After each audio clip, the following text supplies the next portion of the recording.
now.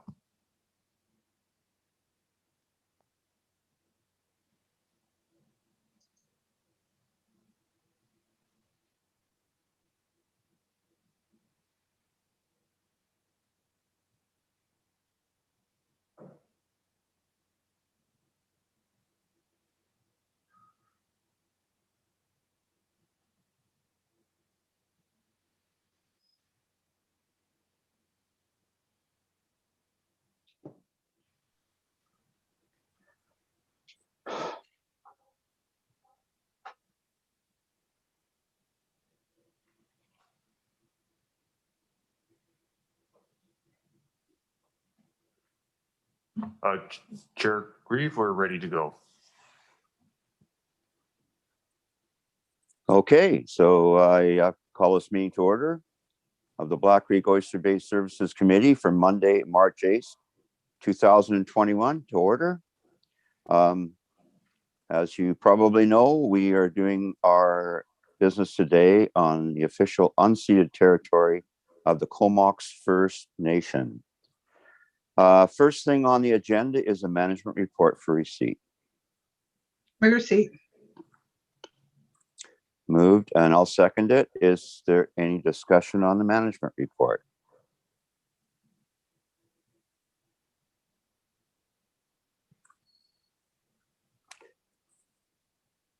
Hearing and seeing none. I'll call the motion on receipt. All those not in favor? That carries. Moving on to reports, we have the Black Creek Oyster Bay Local Service Area Development and Capital Improvement Charges Bylaw Amendment report from March 4th for receipt. My receipt. And over to staff.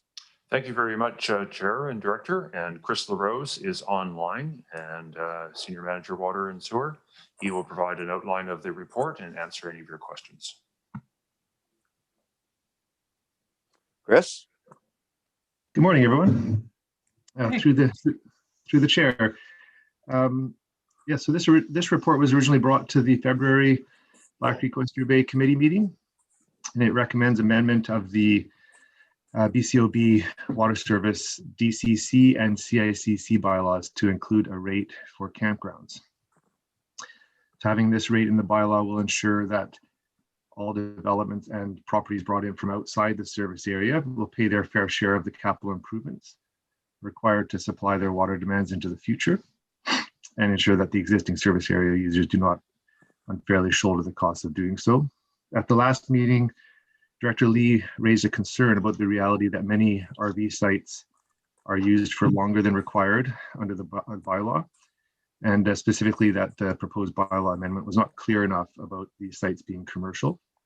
So we subsequently, as directed by the committee, we subsequently reached out for an opinion from our legal counsel at Stewart McDonald Stewart, and so they concluded that that the DCC rates should be determined and the bylaw drafted based upon the land uses that are permitted under the zoning bylaw, and that the capital burden that the particular type of development will impose. So in other words, the issue of whether some of those sites are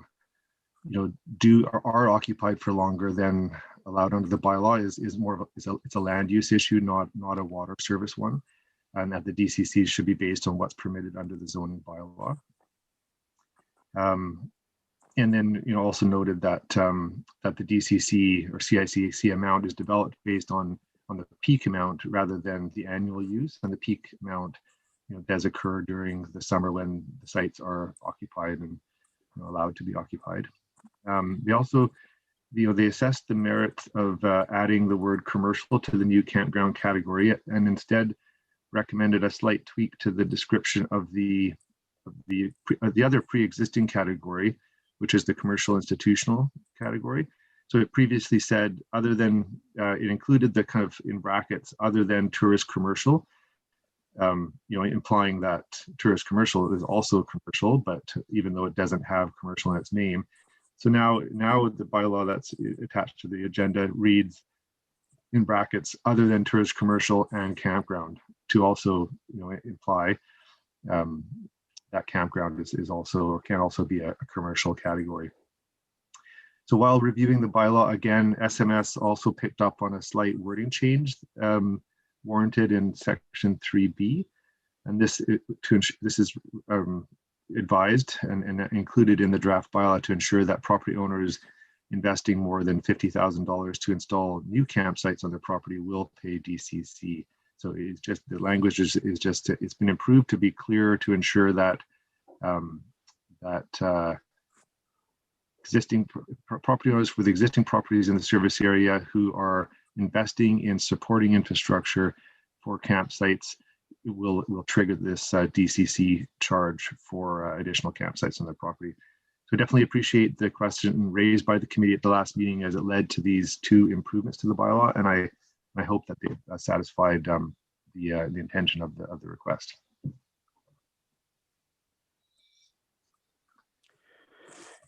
Any questions, Director? Yeah, I have a question, and that is, okay, so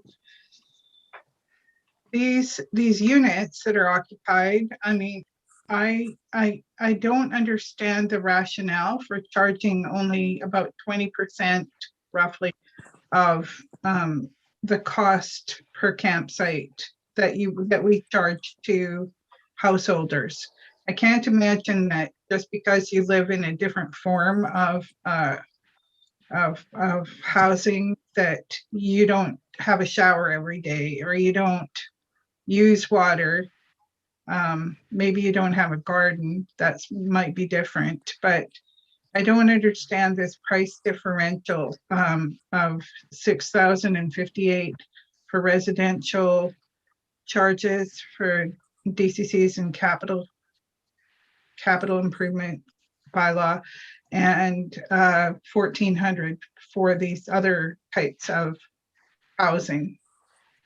So I just wanted to know whether, through the chair to Mr. LaRose, whether he thinks, or whether it's been studied, whether this amount that's being charged is a bargain basement amount, or whether it's been compared to other jurisdictions to see what they charge, because we are going to have significant pressure on the Black Creek Oyster Bay system to supply what we already know are going to be hundreds of these units coming on board in the near future. And I would like to know that the CVRDA has the water to supply that amount of units, and B, is charging the correct amount for the DCCs and the capital improvement charges.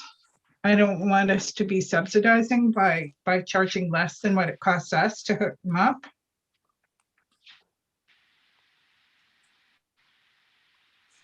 Sure, I can definitely speak to that question. So through the chair, so hopefully I can put you in mind at ease. We did do both a significant amount of analysis on projected water demand, as well as research into what other jurisdictions, how their rate structure and what they charge, and that's exactly how we came up with this value. So, and I would just point out that this is a single kind of category that captures a range of sites, both from ranging from drive-in tent sites without servicing to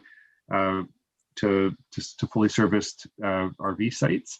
So it is an average, but it is definitely geared at the projected average consumption of water for a campsite, and so that's so we've used that kind of ratio of the expected projected demand for an average campsite versus the average demand from an average single family home to come up with that ratio, and then we checked it against other jurisdictions on the island and in Canada, and we find that we're well placed. We're not at this extreme high end or low end. We're about average. And I think maybe I could just speak to your question. I think I mean, it will, in terms of how can that be a realistic, ratio compared to a single family home. So I'll point you to the fact that, that point that it is the average.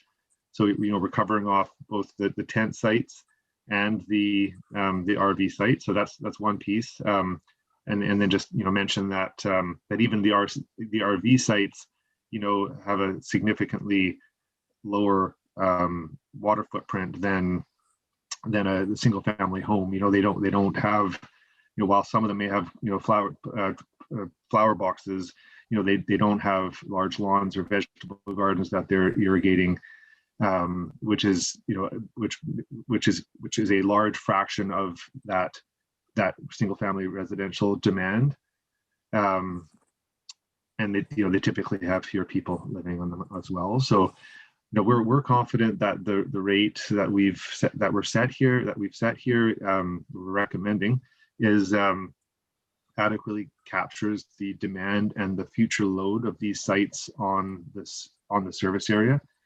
And then to your second question about whether there's water available, what we're recommending here is just simply a change to the DCC bylaw, and that we are assessing each development permit application on the with our current understanding of our own capacity, and certainly the reality that, and I can provide a very brief update here, that the third well project will very soon be online, is definitely helping to improve our confidence in the water capacity for the service. So that, just a reminder that that project is due for completion by the end of this month, given the grant funding deadline. And I'm happy to report that we are tracking for completion before the end of this month, and bringing that much needed capacity online well before the summer of 2021. You have a subsequent, Brenda? Yeah, I have a different question from the one I just asked. So the Well, maybe map on, you go ahead. Maybe I'll ask one first, if I could. Yep, go ahead. Thank you. Since we have Chris on the line, Chris, my understanding is Watuco system is not metered. Is that correct? That is correct. Yes. And So part of the, just one more piece, part of the communication and analysis that's gone into that conversion process is being very clear on the assumption that all of those connections will be metered if the conversion proceeds. So right now it's just a best guess as to how much water is being used by the campground, correct? That is correct. Yeah. Yeah. So that's why we had to go far and wide to assess what is typical for this type of campground. And when you mention fully serviced campgrounds, my understanding, we don't have any in Area C, do we?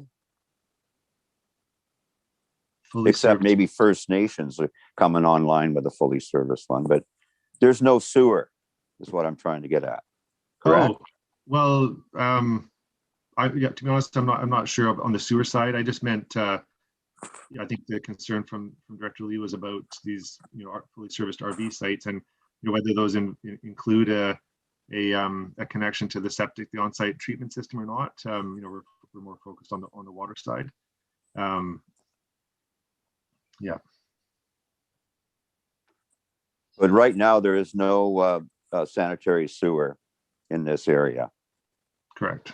So the campground has its own sanitary sewer for its own use, but it's not connected to the campground. Because I'm kind of the opposite mind of Director Lee in that I can't imagine RVs using that much water. They would be filling up their holding tanks. And I know what a pain in the butt that is, because we don't really have any places to dump our holding tanks as well in the Comox Valley outside of the Air Force Beach and Cumberland site. So it seems to me that water in, water out. I'll let Brenda Lee ask a few questions. Okay, I wanted to ask about the map on page 12, which redlines the proposed expansion of the PCOB service area to include the estuary of the Oyster River. And also just off, just off Regent Road to Clarkson. And also, does it include near the intersection of Regent Road and Saratoga Road, there's already a trailer park in there, right behind where the mailbox is along there. And they're on the Watuka system. And behind the old fire hall on Regent Road was where Emerald Estates wanted to put a whole pile of homes. I think they were mobile homes, and they already put they cemented a bunch of infrastructure into the ground long time ago before they, hit the wall. But are they included? Is that old Emerald Estate site and the existing RV site that's already on the Watuka system, are they included in this proposal? Will they be paying these costs or what?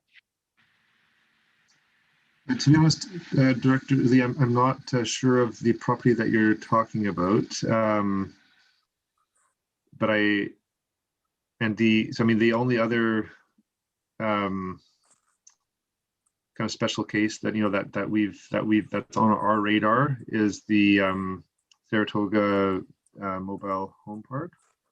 And so we've had communication with them, and so they understand they're paying the multifamily the rate per mobile home lot, or kind of, yeah.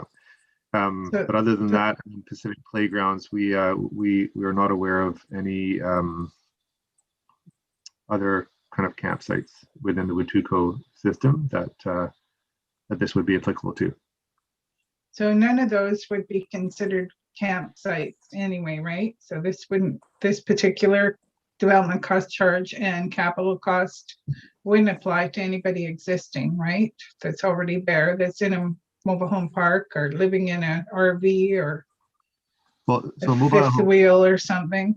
Mobile home park, as I just mentioned, they're paying the full rate, so the 6,000, and the only property that has that's applicable or has overlap with this new CICC rate would be the Pacific Playgrounds with the campsites on their property.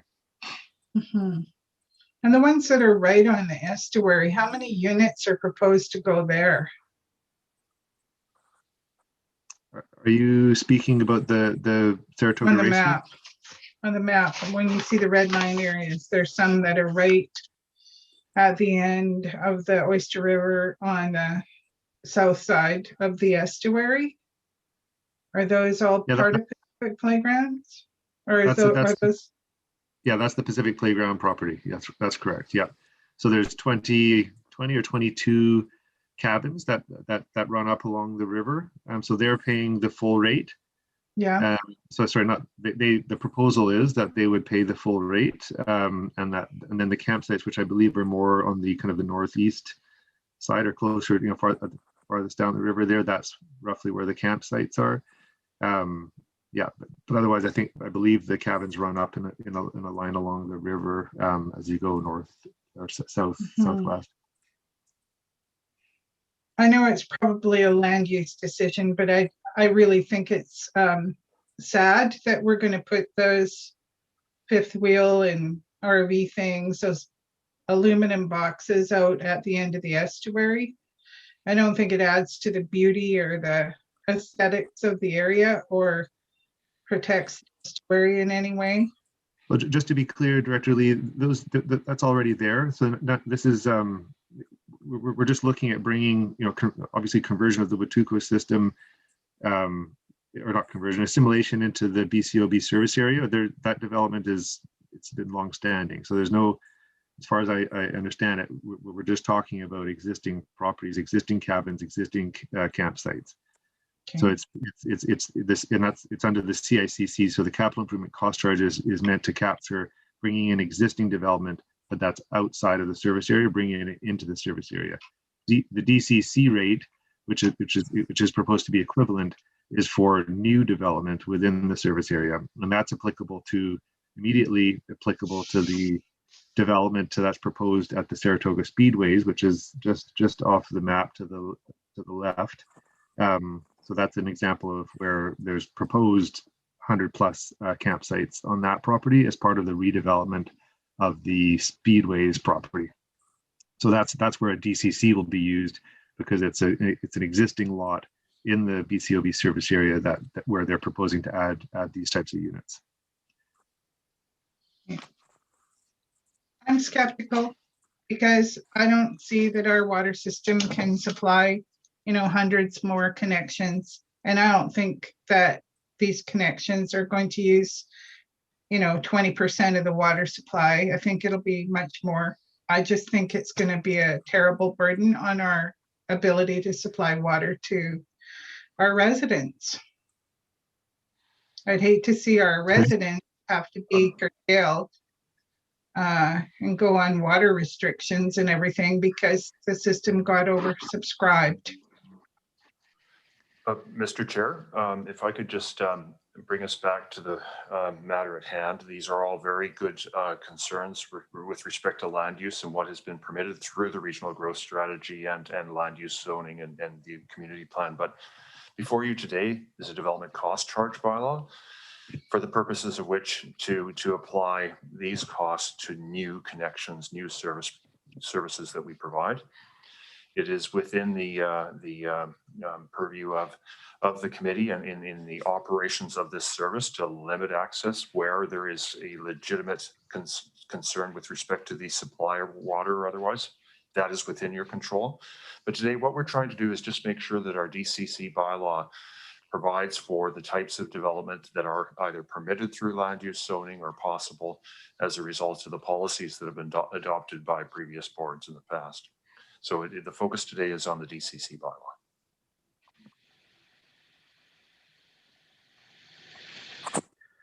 I would, if it's okay with Director Lee, I'd like to circle back to the definition of campgrounds.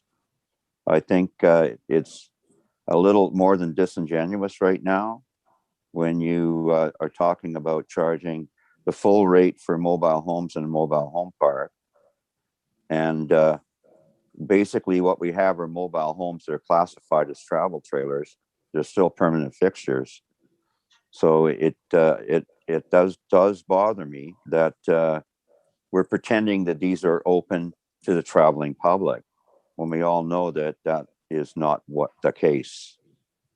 So I also am skeptical. I think this needs a little more discussion. The other thing that worries me is the popular perception in the community that we are singling out a certain development over all the other ones there. And Watuco conversion is going to require some kind of public assent process.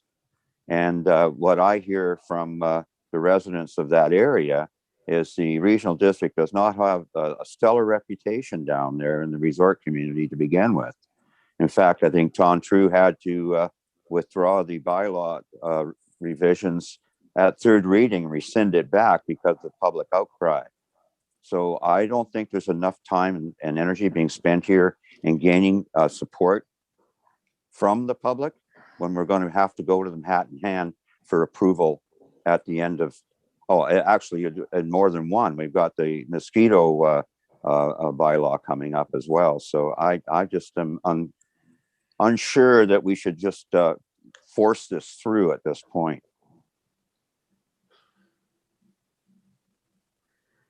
I think I agree with Director, with our chair that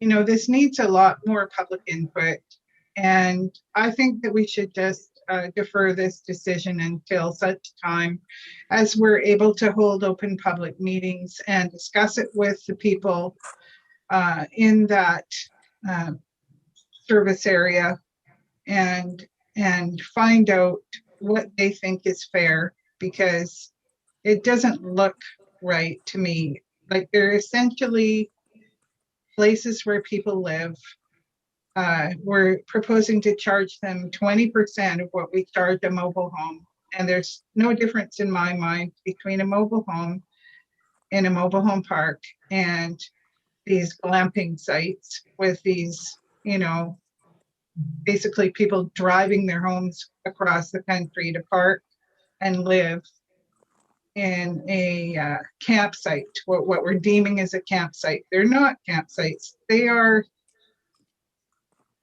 permanent or semi-permanent, long-term places for people to live these days. And you only have to look at the housing crisis and the economic crisis across Canada to realize that Alberta and Ontario are landing here to live in these glamping sites.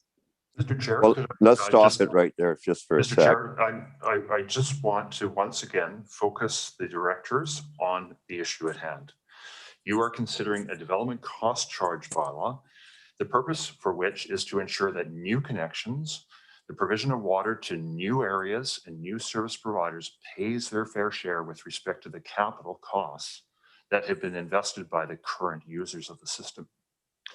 It is very important that we have this DCC bylaw up to date and in place because there are a host of new developments on the horizon within this area. We want to ensure that those that are connecting to the water service will pay their fair share. Now, in establishing the rates, it is very important that rates are developed not as a political process, but sound evaluation on engineering practices and the standards that apply across other areas. Your staff have presented this bylaw with a thorough analysis, looking at other service areas to ensure that it is fair and reasonable and would stand up to any court challenge in the event that that were to happen in the future. The courts won't assess a DCC bylaw with respect to the merits of politics. It is on the merits as to whether a standard has been established that is fair and reasonable. I am concerned that this process of adopting this bylaw is getting sidetracked into many social, public, land use policy issues that are not relevant for the consideration of a DCC bylaw. I'm also concerned that you would delay this for some time to address other issues that aren't party to the DCC bylaw. However, you need to be confident that you have the right bylaw in front of you, and if you want further analysis, we can do that. But staff's resources will be limited in terms of what they can do to evaluate this and provide you with alternatives. Thank you, Mr. CAO, but unfortunately, we, the directors, do live in the political world. And the political approval rating of the director in that area is dismal. So I do have to take into consideration the concerns of the private property owners. And we're talking about new services for a 50-year-old campsite.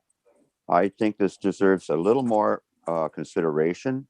I think we have to encourage staff to work constructively to find some kind of a compromise that's going to please everybody, because at this point, I think it has a chance of growing out of proportions in the community, not with elected officials.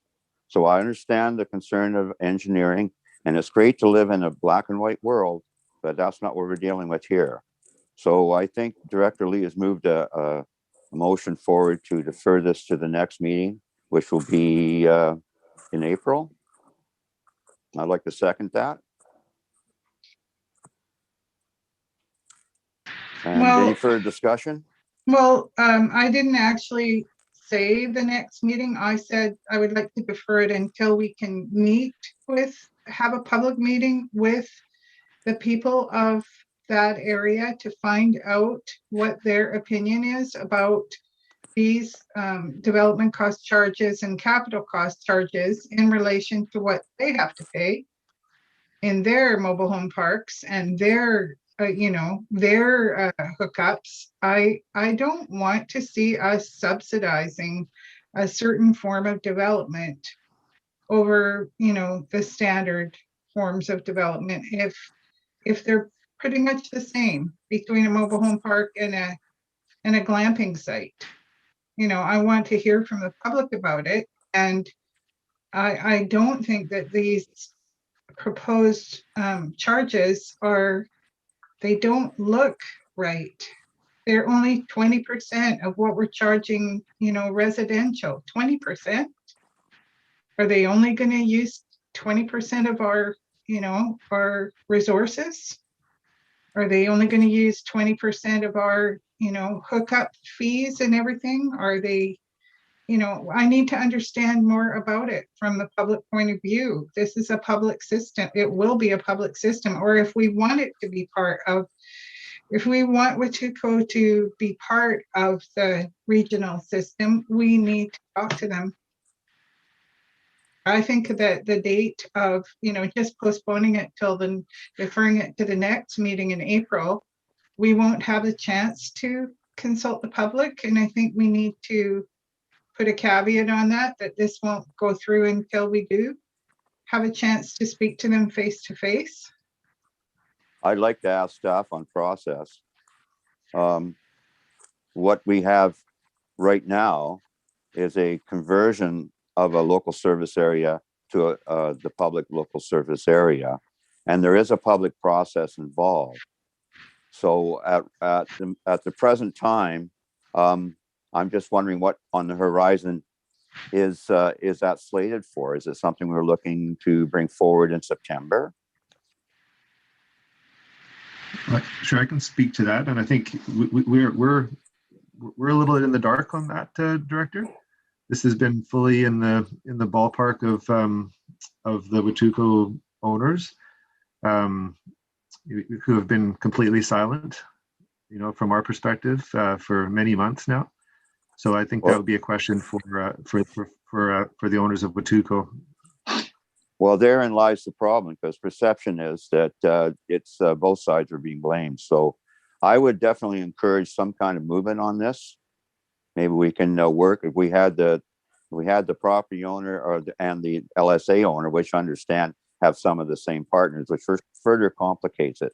So this is going to take a little bit of stick handling, but I would hopeful that we can bring something back that would be a win-win for everybody. So what be the will of the committee?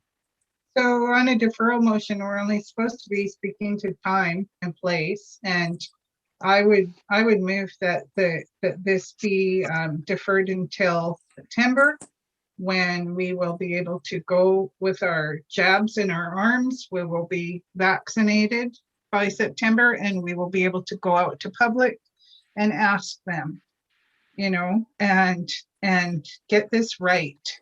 It doesn't look right to me. A 20% charge doesn't look right to me. And I don't want to see our existing users subsidizing, this expansion of our water service when we have very little water to dole out. I really think we have to be careful here. And we need to talk to everyone and find out, is this the right amount? Are these charges correct? Because if we're a lot lower than, say, Campbell River's charging, or other jurisdictions are charging, we will have the rush to come to Saratoga. And so this is Chris. There's Chris here. I just wanted to reiterate what I highlighted before, and maybe a suggestion. I did highlight that we had done extensive research to compare the rate that's being brought forward to what other jurisdictions are charging. But what I could offer is that we could bring that back and actually provide a presentation of the analysis that was done, and we can do that sooner than later to put your mind at ease, because as we've tried to convey, we have done a robust analysis to support these numbers, and I think maybe what's missing here, and we don't typically bring the nitty-gritty details to the committee, but if that's what's required here to provide a greater understanding and confidence, we're more than happy to do that, and we can do that. That is something we could do at the next meeting.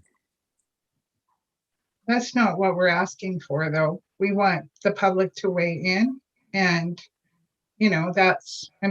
those calculations could be brought to the public, and we would like to hear from the public on these things. So, and hearing from the public directly means waiting till September, when we can actually go out there.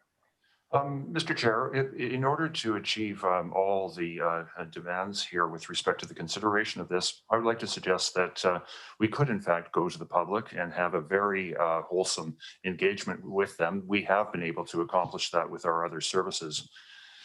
But having said that, the next meeting of this committee is May the 10th. Might I suggest that we use the format of the committee in order to present the materials, and we can advertise and promote to the public and the interests of the area to attend that meeting and provide some form of opportunity for them to engage.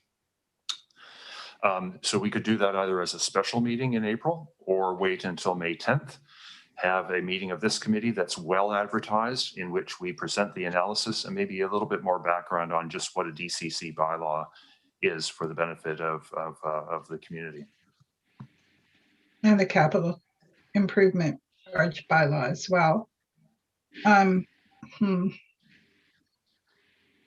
don't know, until the public can come. I mean, my experience of virtual meetings has been, there's been very minimal attendance at virtual meetings and virtual public hearings. I've attended, I think, 3 public hearings in the SRD area where not a single public member attended. You know, Well, if I and we're may- left to vote with, like, blind without knowing what the public might think, because Well, unless- they haven't. Director, unless I'm extremely off the beam here, I think there'll be a huge participation factor from this particular segment of Area C. I think it'll be quite hot an issue. So I would be in favor if you think you can move it up, the sooner the better. I also encourage staff to work constructively with the owners of the other water system, because unless we get their support on this, there will be no conversion. So we need to move the impasse, and that goes out to both parties in this. But I'd be in favor of having some kind of a public town hall Zoom meeting, probably, well, certainly prior to May, if that can be arranged.